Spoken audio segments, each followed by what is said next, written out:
The Irrational Confidence Podcast.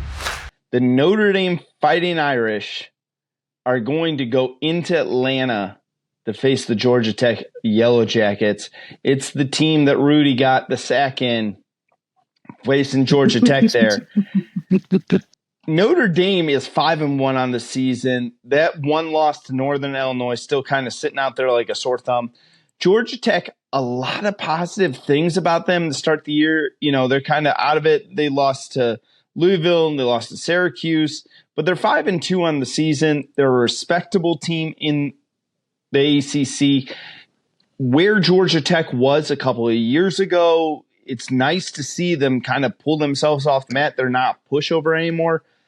But really, Fresh, you know, I keep looking at Notre Dame and saying, what do we know about them? What do we truly know? Yes, they have a great defensive backfield, but what do we truly know about this team with where they're going to be able to compete at a top tier level?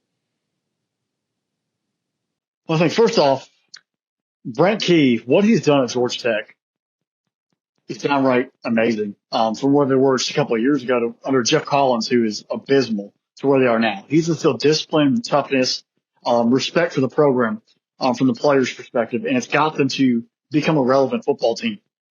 I think it was apropos this past Saturday from Chapel Hill where they were going against Jeff Collins, who was the DC for North Carolina, and they got the backdoor cover on a 70-yard touchdown run because the defense kind of just, there's a terrible call. The gap was there and took off.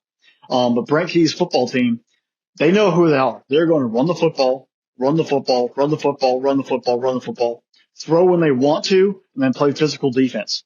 They are going to dictate the pace, the flow, and the vibe of the football game. And that right there, like we saw in the opener, I think maybe it was more profound in the opener because we thought Florida State was going to be good. But the way they came out there, it was physical against Florida State and ran the ball down their throats and hit them in the mouth. And Florida State did not expect it, and they haven't really recovered. It's that same mentality here, coming out and being physical with Notre Dame, running the football at them, killing the clock, keeping it, organized, playing in your terms and from your control perspective. That's how Georgia Tech's going to have to do it.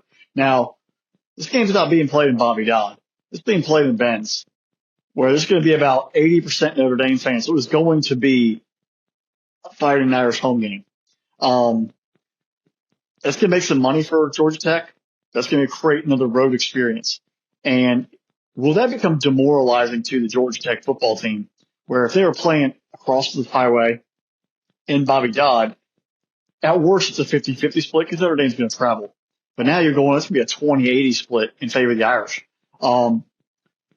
Where's your mind at? You have to treat it like a road game, us against the world mentality, and run the football and get it done.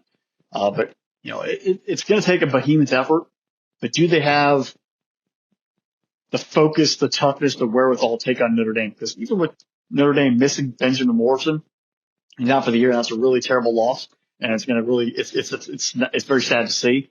They still have a very solid front seven, and that front seven for Notre Dame is going to be able to get after the run and tackle and be aggressive. Where's Eric Singleton Jr. at receiver get brought in? Where's Malik Rutherford at receiver get brought in? The two of them, they've been using the running game, they've been using the passing game. How do they get a little more involved overall? What kind of impacts do they have on third down?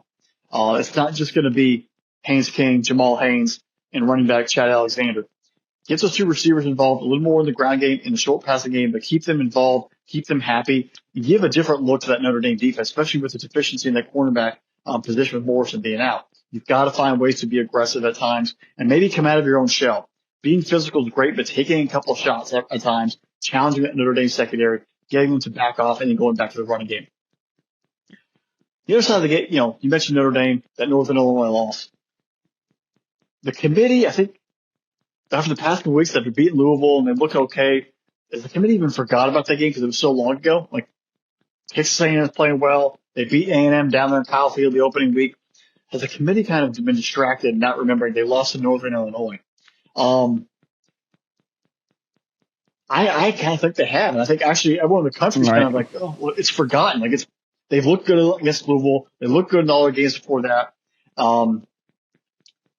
That's a chance for here to keep building these big wins and stacking them together. And so that one loss just becomes a number. It's like, oh, you're 11-1, not you lost to Northern Illinois, you lost to a MAC school. Keep stacking the wins. Keep being aggressive. Do not be the Notre Dame of the past where you did have a couple stumbles in games that you would lose that you shouldn't have. Because I'm telling you, Notre Dame fans, they will admit there have been years where they just lose games that are completely inexplicable. Northern Illinois is one of them, but there's just games where they find ways to they just don't show up out of nowhere and they lose. You can't have that situation here. Take advantage of the moment. Go out there and take advantage of business. Riley Leonard, you actually become looking much more like a solid quarterback. You found control of the offense. You've got them moving. They found a passing game. They found more success on the ground. It looks like what they wanted with Sam Hartman last year, a quarterback control the ball around. Riley Leonard in the passing game is starting to really evolve. It might not come in forms of the passing touchdowns, but having a viable threat, getting comfortable in the passing game, allowing their running game to succeed and become much more well balanced for the Irish. I actually think Notre Dame wins by double digits in this ball game. I think they just have too much clout on the offensive defensive lines, and they will eventually bludgeon Georgia Tech. It'll be close early, but late in the second half, the Irish will pull away and get it done and keep moving themselves toward a potential playoff spot. You like Notre Dame and the minus 11?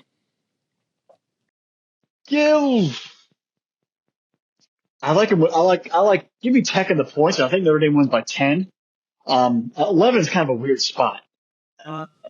It is. Oh, you know what? Scratch that. Give me Notre Dame win by 13. They'll cover the points. They'll cover the 11. Here's the weird thing with me for Notre Dame is this their last really good game? Because the two, we thought like the USC game at the end of the year would be a really good way to finish off the year. But that's now a joke. You got Army and Navy on your schedule. Both are undefeated, but they're both still in the American. You look at Georgia Tech and 5-2. You got UVA here in a few weeks as well. I don't know. I'm thinking about this. I'm trying to look at Notre Dame from a resume standard if I'm a committee member. And they're just so, yeah. And like you're really struggling to find the words to describe what that team is because of the schedule that they play, because they don't have Clemson on the schedule again like they did in years past. Florida State's a joke. You don't have Miami on the schedule. Well, you do have Miami, but it's Miami of Ohio. Go Red Hawks on that part. But you take a look at their schedule and what do we really think of this team? It's not a bad schedule because you do have that win against Texas A&M. You do have the win against Louisville. Louisville was ranked at the time. This Georgia Tech team is a solid football team. UVA is a solid football team. But you don't have that true measuring stick for a game for them. And I look at this and are they able to suffocate Georgia Tech's offense here? Notre Dame is a top 10 defense this season. Their pass defense is truly remarkable. But the one area where they are giving up yards is on the ground. And that's what Georgia Tech has done very, very well with Jamal Haynes and Haynes King. Both those guys have run the football very, very well. You take a look at Chad Alexander. He's had a couple of nice runs overall on the season. Where is Notre Dame needs that statement game? And I think that because of what we saw from Georgia Tech against Florida State at the beginning of the season, if you can go into Mercedes-Benz and beat the brakes off of Georgia Tech and just completely take the stinger out of the Yellow Jackets, then I think the committee members will start really going, okay, we'll put a little more respect on Notre Dame's name. But Notre Dame may be one of those teams. You're sitting at 11-1 with your resume, and they can't afford to lose another game. They can't. With their schedule, they cannot afford to lose another football game. Georgia Tech, you win this football game, and all of a sudden, business is booming in Atlanta. You have a nice collective that's raising that NIL. You're using the city of Atlanta to your advantage. you could probably recruit the city of Atlanta and put together a fairly decent football team at Tech. I don't know if academically they could all get in, but you could put together a pretty good football team just recruiting Atlanta right there. I'm intrigued. If Tech wins this game, what does it springboard them to? What do we see Georgia Tech become? Because it's nice to see them making these improvements, building on this program. I still think Notre Dame wins this football game, but if Tech pulls off the upset, where does this take them? Where does it put them in the eyes of maybe a national perspective, not the committee? Something that we could dive into in the recap episode. Yeah, if Tech pulls off the upset, I think it's going to be a major boost in the arm for recruiting. Right now, I think everyone's there's still a little suspect of like, all right, things are looking good, but where's that big win going to come from Tech? Right. The Florida State win in the opener was great, and it was the only game on town. But we've seen Florida State be trash. You kind of maybe watered down that win.